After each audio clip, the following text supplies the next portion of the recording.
सिद्धकला नगर इथं आम्ही आहे आता हणगोळ वडगाव रोड येतोय आणि रात्रीचा वेळ आहे आणि साप दिसलाय ना.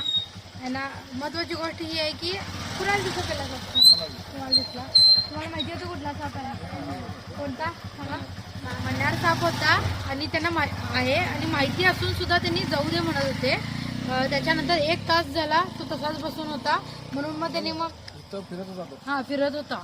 तुम्ही म्हटलं ना मला 1 तास झाला असंच फिरायला म्हणून, तरी पण मग त्याच्यानंतर त्यांनी डिसिजन घेतला की मग पकडावं लागेल. आणि असं बघू शकता हा साप खास करून अशा दगडविटांच्या ढिगांमध्ये किंवा असं अशा ठिकाणी शेतवाडीत वगैरे राहणार हा साप आहे. आणि अशी चिरे ठेवलेत आणि त्याच्यामध्ये जाऊन बसलाय तो. तिकडे जाणार तो दादा तिकडेच बघा हा लक्ष ठेवा.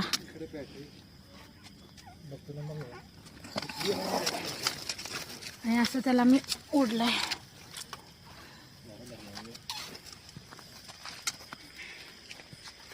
मण्यार आहे मित्रांनो, फुल साईज मोठा साईजचा मण्यार आहे. आणि बघू शकता रात्रीच्या वेळी हा बाहेर पडतो. तुम्ही नागाला घाबरता पण देशातला सर्वात जास्त विषारी साप म्हणजे नागापेक्षा 4.5 पटीनं जास्त विषारी साप आहे मित्रांनो. आणि असाच तो फिरत होता.